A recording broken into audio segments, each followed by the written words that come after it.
Muy buenos días y bienvenidos a una nueva edición de nuestra entrevista. Hoy tenemos el gran placer de hablar con el presidente de Ecuador, Rafael Correa, en directo. Señor presidente, muy buenos días y muchas gracias por su tiempo. En primer lugar, usted estuvo en Rusia la última vez en el año 2009 y en aquel entonces se habló mucho de la cooperación económica y comercial entre los dos países.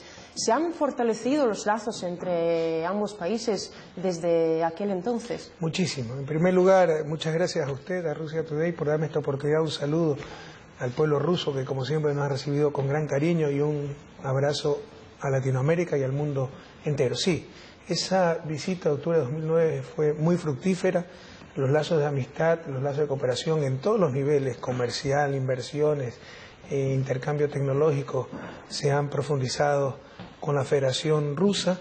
En esa época el presidente era el presidente Medvedev, primer ministro era el presidente actual Putin. Yo estaba en mi primer periodo de gobierno, ahora estoy en el segundo, fui reelecto por la gentileza del pueblo ecuatoriano en febrero de este año. El presidente Putin ha sido electo presidente de la República, así que consideramos que era pertinente una nueva visita oficial para seguir profundizando esos lazos de amistad. Si yo no me equivoco, en el año 2009 a lo mejor el punto clave de la cooperación era el banano, el plátano, ¿no? Ahora se habla más de innovaciones, de nuevas tecnologías cuando se trata de la cooperación entre Rusia y Ecuador. ¿Va a haber contratos que se van Bueno, la verdad es que se hablaron de muchas cosas allá en el 2009, y no solamente de banano, que es nuestro principal producto de exportación a Rusia, ¿no? Ecuador es un país que en transición hacia el desarrollo, somos de las 3 economías que más crece en América Latina, hay extraordinarias oportunidades de inversión. Rusia tiene grandes empresas privadas y públicas, tiene capacidad de financiamiento, tiene ciencia y tecnología, y por eso, por ejemplo, en eso también hemos profundizado grandemente. Nos están financiando una importante hidroeléctrica que es Toachi Pilatón. Hoy día vamos a firmar otros compromisos para financiamiento de proyectos multipropósitos, de riego, generación eléctrica, etcétera. Gazprom puede explorar gas en el Golfo de Guayaquil. La empresa petrolera puede ayudarnos en la exploración del suroriente. Entonces existen grandes oportunidades de cooperación entre Rusia y Ecuador, y estamos poniendo mucho énfasis en esta visita en ese intercambio de ciencia y tecnología, en hermandar nuestras dos ciudades del conocimiento. Estamos creando una en Ecuador, se está haciendo una en Rusia, profundizar el intercambio de investigadores y académicos, profundizar las becas para ecuatorianos, tanto otorgadas por el gobierno ruso cuanto financiadas por el gobierno de Ecuador, para que nuestros chicos estudien en las excelentes universidades rusas. Entonces creo que el ámbito de cooperación va mucho más allá que el comercial, y particularmente un producto como el banano. Desde la primera visita, pero mucho más en esta visita, los énfasis son otros. ¿Qué espera de las conversaciones con Vladimir Putin, con el presidente de Rusia, teniendo en cuenta que Ecuador y Rusia comparten puntos de vista en cuanto al derecho internacional, al papel de la ONU? Bueno, sin lugar a dudas, el presidente Putin es un gran líder y muy ejecutivo. Yo no me considero un gran líder, pero sí soy ejecutivo, sí me considero algo ejecutivo. Entonces ojalá concretemos rápidamente acuerdos para acelerar esa cooperación que le decía, y por supuesto que hemos de intercambiar puntos de vista en política internacional sobre los cuales coincidimos. Por ejemplo, el caso sirio, ¿no?, donde Rusia se opuso a una intervención extranjera. Ecuador también lo hizo con mucha firmeza, y de hecho el presidente Putin fue el constructor básico de la iniciativa que se ha tomado, que creemos que es la adecuada, que es un adecuado proceso de desarme y básicamente de eliminación de armas químicas. ¿Cree usted que esta ha sido una victoria, digamos, de la diplomacia rusa? Sin duda fue una victoria, y una victoria muy fructífera para Siria y para el mundo entero. Evitó una invasión, y no sé cuántos precedentes haya de ese proceso de desarme que se está dando en Siria, insisto, en cuanto a armas químicas se refiere. Bueno, ahora usted en primer lugar es economista. Yo soy buena persona a pesar de eso. A pesar de eso, sí. ¿Podría hacer una valoración a la actual situación en Estados Unidos, lo que sucedió hace poco, que podía haber hecho temblar a las economías de todo el mundo? ¿Estaría listo el mundo para un impacto tan grande? Bueno, hizo temblar sobre todo a Estados Unidos. No fue una crisis real, fue una falta de acuerdo político. Y de hecho, estas cosas no se entienden bien, ¿no? Pero la crisis de Estados Unidos, sobre todo el endeudamiento público, tiene gran nivel de ficción. Estados Unidos tiene un endeudamiento cerca del 105% de su PIB. Comparemos con el de Ecuador, que está en cerca del 23%, la quinta parte, menos de la quinta parte. Pero la quinta parte, ¿no? Menos de la cuarta parte. Soy economista, entonces no sé bien dividir. En todo caso, pero gran parte de esa deuda es con la Federal Reserve. Entonces, es un ajuste contable. La moneda, esta es la concepción que no se entiende bien por parte de los economistas ortodoxos. Básicamente es un acuerdo social. ¿Para qué sirve un dólar? Si alguien no habla, si se quiebra el consenso social y alguien dice, ya no acepto dólares, no sirve para nada, ni para prender fuego, tal vez para prender fuego en una chimenea. Entonces, la deuda de Estados Unidos, sobre todo con la Federal Reserve, eso es un asiento contable, ¿no? Es un acuerdo social que, si no funciona, podría revisarse y empezar nuevamente. Pero en base a esa inflexibilidad, a ese acuerdo social preestablecido que no está funcionando, que se tienen en libros esas deudas inmensas, por eso no se llegó a un acuerdo político y por eso tuvieron los problemas que tuvieron, que le costó miles de millones de dólares a la economía norteamericana sobre todo y al ciudadano norteamericano en cuanto a servicios, en cuanto a bienestar. Pero la crisis de Estados Unidos es una crisis política básicamente, más que económica, y de acuerdos sociales. Una deuda bastante ficticia porque es con su propio Banco Central, en función de la cual construyen los consensos políticos, las políticas económicas, etcétera, sacrificando a su pueblo, pero la capacidad tecnológica, la capacidad productiva, el talento humano de Estados Unidos, la base de la verdadera economía sigue intacto. La moneda es un acuerdo social. Entonces hay que enfocar desde otro punto de vista esto para evitar los problemas que ha tenido Estados Unidos. Pero ahí también hay intereses creados, política económica, que en este espacio, economía política, que en este espacio me es difícil explicar, pero le insisto, las bases de la economía ecuatoriana, de la economía norteamericana siguen intactas. Su capacidad de producción, su ciencia, su tecnología, su talento humano. Bueno, ahora en cuanto a la crisis en los países europeos, usted ha dicho en varias ocasiones que no hay que hacer caso a lo que decía el Fondo Monetario Internacional, pero ¿cuáles son sus propuestas? ¿Y ve alguna mejora en cuanto a la crisis en los países europeos? Esto tiene referencia a lo que le manifestaba de Estados Unidos, ¿no? El problema en el fondo es político. Las relaciones de poder, los intereses que se defienden.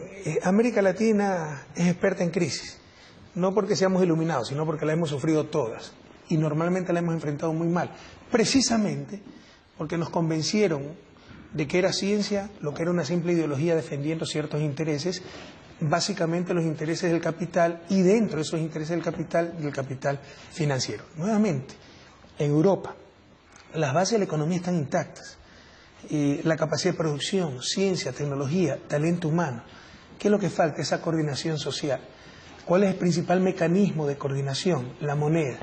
¿Por qué el Banco Central Europeo insiste en una moneda fuerte? Porque protege los intereses del capital financiero. Más que rescatar a Grecia, a Chipre, lo que le interesa es que se pague a los bancos privados de Alemania y Francia. Siempre con lindas justificaciones, que la seriedad, que el sostenimiento, que la disciplina. En el fondo, y eso es lo que tienen que aprender los estudiantes de economía. Economía nació como ciencia política, era la economía política. Con el pasar del tiempo, para creernos científicos, apolíticos, ciencia positivista, los economistas, nos creamos hasta un Nobel para la economía, los propios economistas del Banco Central Sueco, se le ha querido convertir en una ciencia matemática. Eso no es verdad, ¿no? Y es un error además. La economía sigue siendo ciencia básicamente política. Tienen que ver desde la perspectiva política, las relaciones de poder, las medidas económicas que se están tomando. Fíjese el caso paradigmático de España.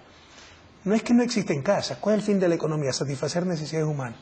No es que existen casas, pero por las terribles políticas económicas, con todo respeto para España y su gobierno, al cual estimamos mucho, van a llegar al peor de los mundos.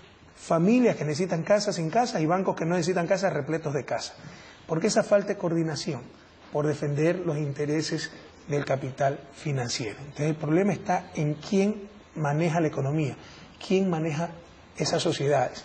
Y le están manejando no los seres humanos, no los ciudadanos europeos, sino el capital y sobre todo el capital financiero. Todo está en función del capital y ese es el problema de fondo, que vayan con rescates millonarios. El problema de fondo son sociedades dominadas por los mercados, seres humanos dominados por el capital, y mientras no se resuelva ese problema de fondo, será muy difícil y costoso superar la crisis y, sobre todo, se van a exponer a seguir teniendo esta clase de crisis y no presentar medidas adecuadas para superarlas lo más pronto posible. Bueno, hemos mencionado la crisis en España y ese es el país a los que antes iban muchos ecuatorianos para buscar trabajo, pero últimamente las cosas están cambiando. Nosotros hemos estado en Ecuador muchas veces y hemos visto justo los españoles que viven ahora en Ecuador. ¿Cree usted que a lo mejor el clima está cambiando, que a lo mejor América Latina podría ser la tierra prometida ahora para los europeos? Déjeme completar un poquito la idea anterior, porque la es incompleta, ¿no? Entonces, la principal forma de recuperar el crecimiento, el empleo en Europa es utilizando política monetaria activa. Eso puede generar un poquito de inflación. ¿Quién se perjudica con la inflación? Los que tienen gran cantidad de activos líquidos es el sector financiero. Entonces todo está en función del sector financiero y el problema de la crisis europea no es una crisis real de las bases de la economía, sino una crisis de coordinación. El principal mecanismo de coordinación social, la moneda, que no quieren utilizar activamente para defender intereses del sector financiero. Y ese está en el fondo. Le van a adornar todo con parafernalia, con palabras bonitas, con supuesta ciencia, con supuesta rigurosidad técnica, pero en el fondo es esto, ¿no? Los intereses de quienes están defendiendo, y no están defendiendo los intereses de los ciudadanos, sino del capital financiero y de los bancos privados europeos. Sobre su nueva pregunta, sí, mire, se viven momentos de mucha esperanza en América Latina, sin embargo no hay que sobreestimar aquello. América Latina está creciendo, ¿no? Está reduciendo pobreza, desigualdad en algunos países como Ecuador, pero estamos todavía muy lejos de los niveles de vida de Europa. Una cosa es que crezcamos, pero crecemos empezando a un nivel muy bajo. Europa está estancada, pero es un nivel muy alto. Crecimiento es la capacidad de producción, de generar bienes y servicios. Europa no está aumentando su capacidad de generar bienes y servicios, pero ya la tiene y muy alta. Y con ello puede satisfacer grandes necesidades de su población. América Latina está construyendo recién esas capacidades. Pero si seguimos así, pues obviamente alcanzaremos el desarrollo. En estos momentos América Latina se ha convertido en tierra de oportunidades, ¿no? Para mí una de las grandes tragedias nacionales fue la terrible migración que sufrió nuestro país.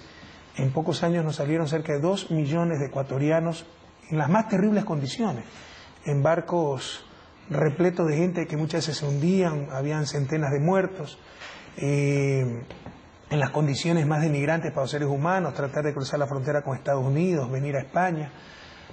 Eso fue después de la crisis de 1999, una crisis bancaria producida por el neoliberalismo, por la desregulación del mercado financiero, muy similar a lo que está ocurriendo en Europa. Y yo como economista pues me sentía avergonzado del fracaso de nuestras políticas económicas y sociales, ¿no? Y doy gracias a la vida que me ha permitido ver cómo se ha revertido ese proceso. Hoy nuestros emigrantes en este caso, están regresando a su país, y no solo ellos, sino que muchos ciudadanos de Europa, España, Italia, están llegando a Ecuador para buscar mejores oportunidades. Entonces, claramente América Latina es tierra de oportunidades, sin que esto signifique que hemos resuelto nuestro problema. Estamos empezando a resolverlo y hay que continuar en ese camino. A lo mejor este es el punto clave de su presidencia, que ha devuelto, digamos, un cierto orgullo nacional a los ecuatorianos, que otra vez se sienten... Yo lo dije, yo concuerdo con usted. Nos falta mucho por hacer, hemos avanzado mucho, nos falta mucho por hacer, pero hemos logrado lo más importante, vencer la desesperanza. Yo en el 2007 encontré un país desmoralizado, destrozado, había perdido su autoestima, nos habían convencido que éramos los más inútiles, los más incapaces, habíamos perdido hasta la moneda nacional por la crisis del 99, porque nuestras brillantes élites llegaron a la conclusión de que éramos seguramente inferiores genéticamente a otros países y no podíamos tener moneda nacional. Además se le ocurrió que el problema era quién tenía el poder político, el poder económico, el poder mediático, etcétera, que el problema era político. Entonces, un país desmoralizado. le insisto, ni de lejos hemos resuelto todos los problemas, pero se ve esperanza en Ecuador, se ve autoestima, se ve confianza en nosotros mismos, y con confianza en nosotros mismos no hay nada que no podamos alcanzar. Es el principal cambio que ha logrado la revolución ciudadana. Bueno, usted ha dicho que los ecuatorianos antes se veían como inferiores. Por otro lado, tenemos estadounidenses que se creen, como usted ha dicho, una raza superior. Estoy hablando ahora sobre el discurso de Barack Obama sobre la excepcionalidad de Estados Unidos. Y usted en una entrevista a RT ha dicho que este tipo de discursos son tremendamente peligrosos. ¿Por qué cree usted que son tan peligrosos? ¿No cree que la nación ya se cree superior? Déjeme completar la idea anterior. Uno de los principales instrumentos para esa inmovilización del pueblo ecuatoriano, para convencernos de que las buenas carreteras eran para los demás, tener energía era para el resto, tener buena educación para el primer mundo. Tal vez el principal instrumento era el poder mediático, que con esas tácticas, consciente o inconscientemente, busca inmovilizar, y ellos siempre estar por encima del bien y del mal, ¿no? Y ellos ser los que dictan la agenda política, etcétera. Todo eso se ha superado. Con respecto a Estados Unidos, sí, yo he vivido en Estados Unidos y creo que el pueblo norteamericano es un pueblo excepcional, como el pueblo ruso. Su gran sacrificio en la Segunda Guerra Mundial, el gran vencedor de la Segunda Guerra Mundial fue la Unión Soviética en ese momento. Ciudades como San Petersburgo, la cual visité ayer, como Moscú, fueron declaradas ciudades heroicas por todo lo que dieron, ¿no? 20 millones de bajas, Estados Unidos tuvo medio millón, o sea, 40 veces más tuvo la Unión Soviética. Entonces creo que cada pueblo, en cierto sentido, es excepcional. El problema es que creerse excepcional y con ello árbitros del bien y del mal, ahí sí es tremendamente peligroso. Y temo que eso ha pasado recurrentemente en los gobiernos de Estados Unidos y expresado en su política internacional. Creerse los árbitros del bien y del mal. Y nosotros somos partícipes de un mundo multipolar, democrático, donde se actúe en base a reglas de juego y no un gobierno de un país que se crea superior al resto, el gendarme mundial, y más aún, al mismo tiempo caiga en tremendas contradicciones, como el espionaje masivo que se ha evidenciado en los últimos días, o como armas químicas que se han encontrado en Panamá. También hablando del espionaje, usted ha declarado que este injusto orden mundial, que espere que pronto se acabe. ¿Cómo ve usted al mundo dentro de, digamos, 20 años? ¿Y si cree que algo va a cambiar? Si soy economista, no parapsicólogo.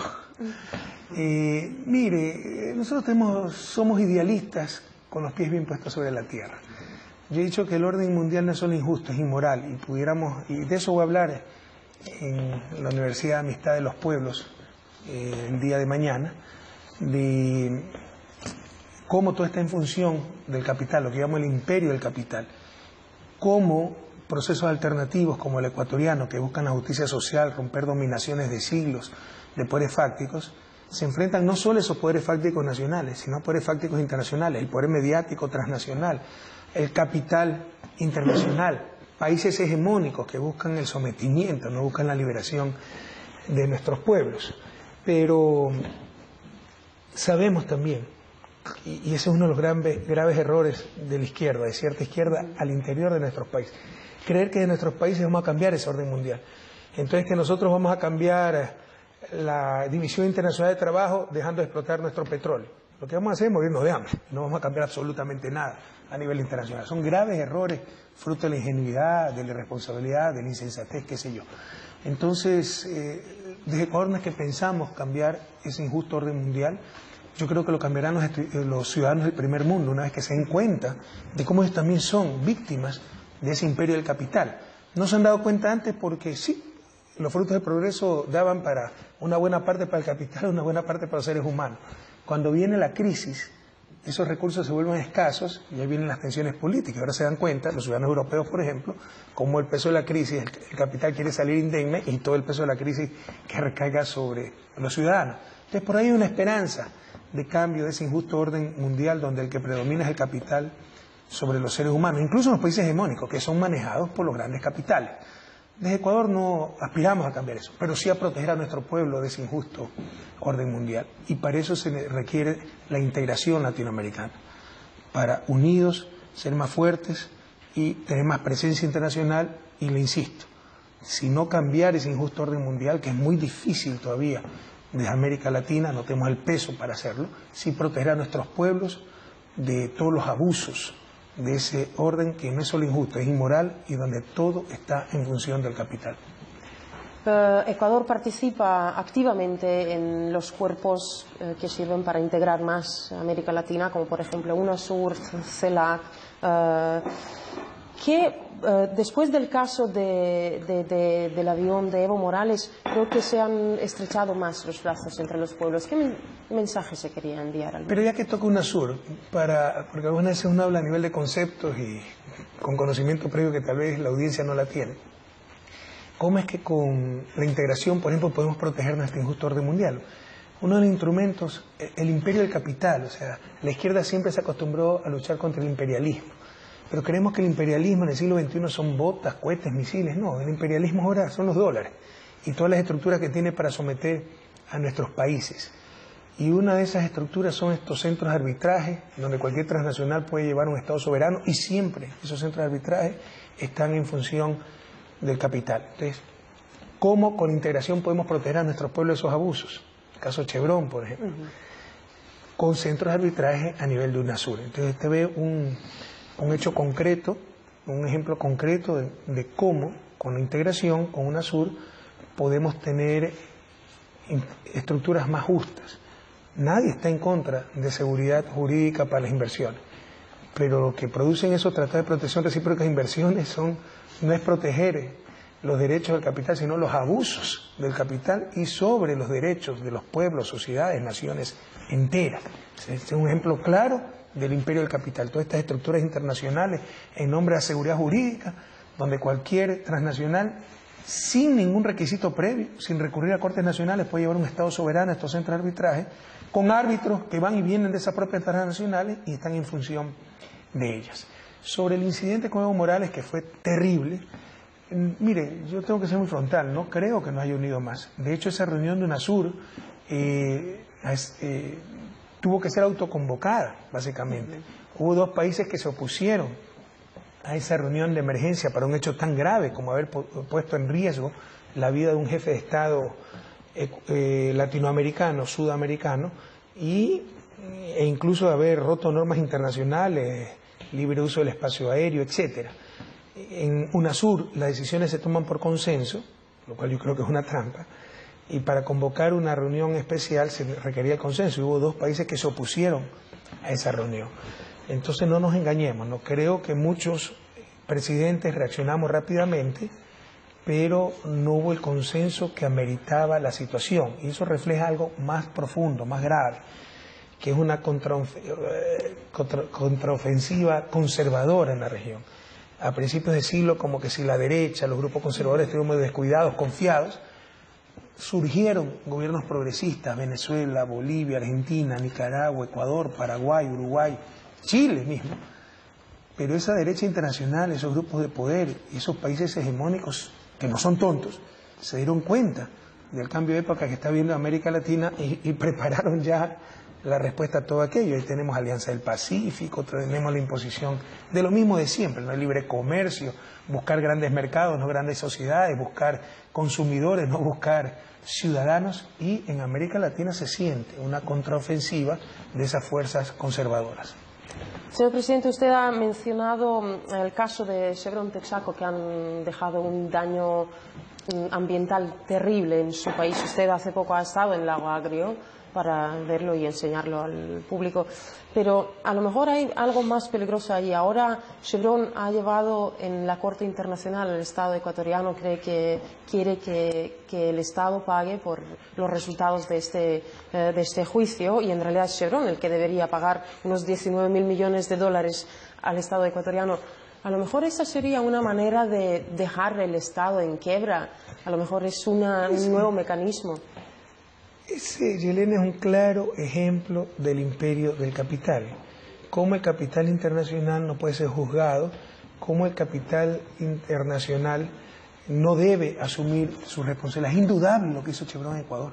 Pero si a alguien le queda una duda, yo lo invito a meter las manos en las piscinas contaminadas, donde todavía a usted la mano le sale llena de brea 20 años después. de que esa petrolera dejó de trabajar en el Ecuador.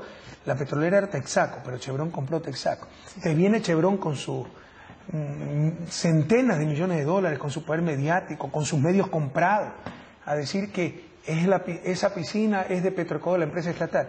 Vayan, pregunten a las comunidades que viven ahí, pues.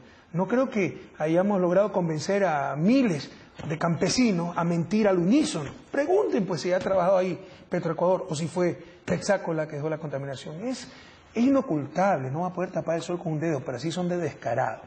Y como perdieron el juicio en Ecuador, y el mundo entero debe saber que los amazónicos quisieron poner el juicio en Nueva York. 10 años pasó peleando a Chevron para que no la juzguen en Nueva York, sino en cortes ecuatorianas, y decían que las cortes ecuatorianas tenían capacidad suficiente, etc. Como no pudieron comprar a las cortes ecuatorianas y perdieron el juicio, ahora dicen exactamente lo contrario. Pero no solo eso, pierden un juicio privado y han llevado al Ecuador a estos tribunales arbitrales, en este caso un tribunal de La Haya, con las reglas UNCITRAL de Naciones Unidas, diciendo que el Estado ecuatoriano tiene que ser el que pague la sentencia. Porque en 1998, gobiernos entreguistas abiertamente corruptos firmaron un acuerdo con Chevron diciendo que todo estaba remediado, Texaco en ese entonces. La Contraloría del Estado, mucho antes de mi gobierno, en el 2000, dice que todo es mentira, pero ya el daño estaba hecho. Nadie puede alegar en su favor su propia torpeza, dice un principio jurídico. Funcionarios corruptos ecuatorianos, manejados por esta empresa corrupta y corruptora, dijeron que todo estaba arreglado. Pero eso impedía que el Estado ecuatoriano demande, no que privados demanden. Como Estado yo no puedo imponer obligaciones, restringir derechos de privados. Entonces las comunidades amazónicas sí demandaron a Chevron Texaco. Pero en base a ese acuerdo, Chevron Texaco va al Tribunal de La Haya a decir que el que tiene que pagar es Ecuador. Pero ¿cuáles son los pequeños detalles? Texaco dejó de trabajar en Ecuador en 1992. El Tratado de Protección Recíproca de Inversiones con Estados Unidos, en base del cual se fundamenta la demanda de Chevron contra Ecuador en La Haya, es de 1997. Están aplicando retroactivamente el tratado, es algo descarado. Es algo, si lo hiciera un juez nacional, se va preso por prevaricato. Pero no solo eso, sino que el tratado es para problemas entre Estado y empresa. El juicio del Lago Agrio, como se llama, porque la capital de Sucumbíos se llama Lago Agrio, donde los amazónicos ganaron a la empresa Chevron Texaco, es un juicio entre privados, ni siquiera es materia del tratado. Pese a eso, se declara competente el tribunal, pero no solo aquello. Por si acaso, declarándose competente significa que los árbitros ganan 200.000, 300.000 dólares pagados por el propio Estado. Es decir, declararse incompetente para un juicio es el peor negocio para los árbitros. Hay conflictos de intereses, hay mucha deshonestidad, mucha corrupción en esos centros. Pero no solo eso. En una de sus primeras medidas, el tribunal ordena al gobierno que suspenda la sentencia. O sea, no se han enterado que en Ecuador hay un Estado de Derecho, independencia y funciones. Pero eso nos pidieron.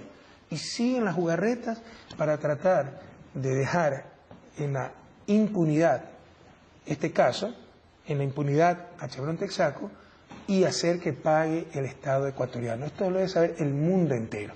Este es un gran ejemplo del imperio del capital. Como con su dinero, con su lobby, con sus tribunales, prácticamente ad hoc, ¿no? Estas transnacionales se creen por encima de la ley y quieren quedar en impunidad.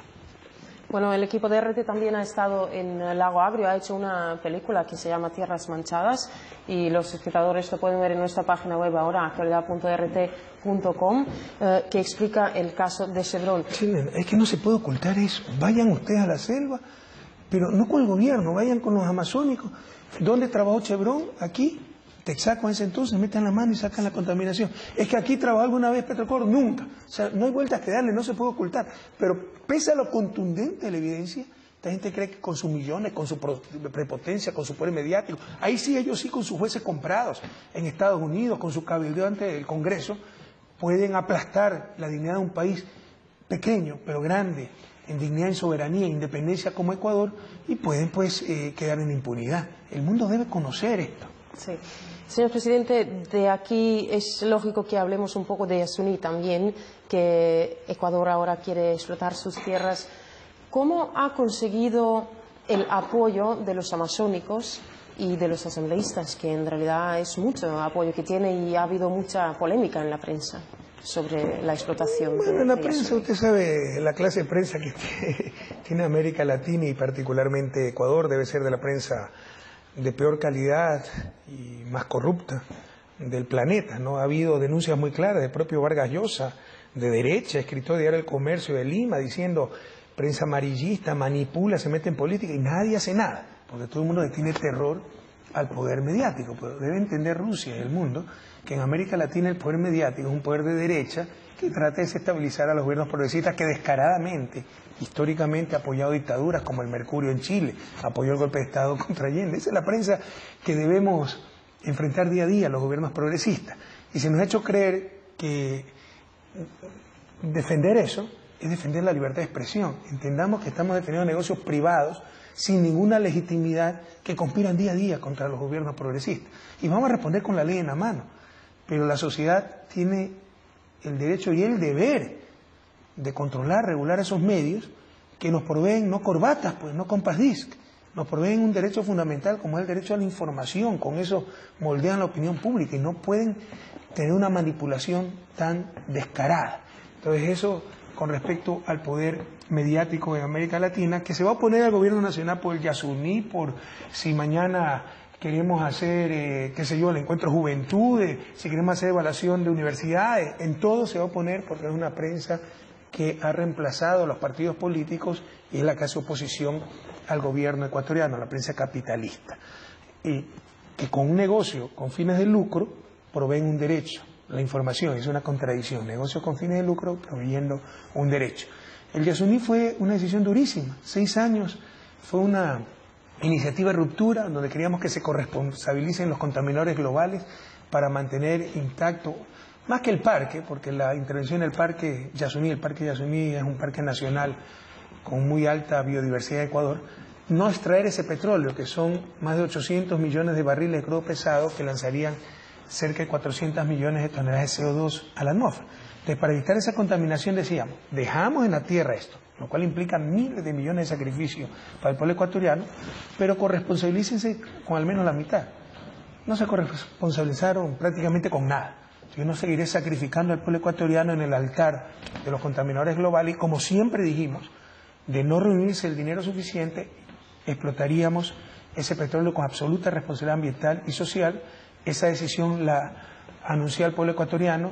Tenemos el apoyo mayoritario del pueblo ecuatoriano, tenemos mayoría en la Asamblea, nuestro bloque respaldó totalmente al gobierno y vamos a empezar a extraer ese crudo. Pero por supuesto, la prensa ahora es ecologista, que nunca les interesó la selva, ahora son ecologistas, y de esta dura decisión, pero necesaria, se valieron ciertos grupos políticos derrotados en las urnas para politizarlo y ver si resucitan de la sepultura en que los puso el pueblo ecuatoriano en las últimas elecciones. Ya estamos acostumbrados a esto, sabemos que contamos con el apoyo del pueblo ecuatoriano, así que ha sido una decisión dura, pero tenemos que seguir adelante en esta decisión. Señor presidente, un tema que queda pendiente y lo hemos mencionado durante la entrevista es el espionaje de Estados Unidos. Varios países de América Latina han sido espionados, como por ejemplo Brasil, México últimamente, y también hace poco se dio a conocer que pasó lo mismo con Angela Merkel. Sin embargo, me parece que Estados Unidos no han sufrido las consecuencias tan graves y que incluso sus socios, como es Alemania, todavía siguen detrás de Estados Unidos. A lo mejor eso es lo que usted llamó como imperialismo de dólares. ¿Tiene algo que ver? Una forma del imperialismo, eso es claro. Y por si acaso, Estados Unidos está manejado por las grandes transnacionales, ¿no?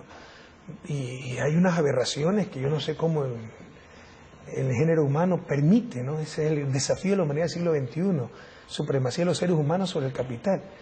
La otra vez leía que el gerente que más ha ganado en Estados Unidos ganó más de 2.000 millones de dólares en un año. Eso significa cerca de 6 millones de dólares, porque eran 2.200, algo así, por día. Eso significa que en estos 20, 30 minutos de esta entrevista, ese tipo ganó $500.000 de dólares. Es una locura.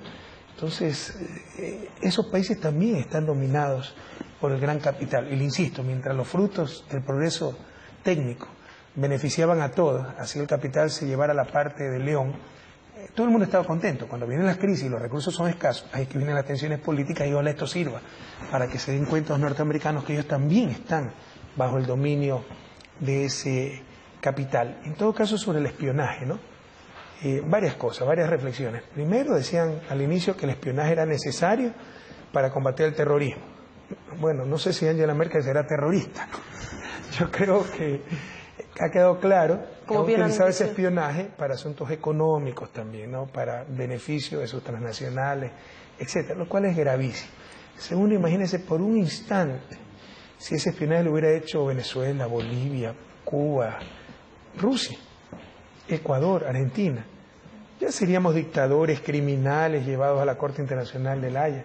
Aquí le aseguro que no va a pasar absolutamente nada, porque lamentablemente todavía la justicia internacional, como el caso Chevron, está por inaugurarse, y aún, como decía Gracima hace más de 2000 años, la justicia no es otra cosa que la conveniencia del más fuerte.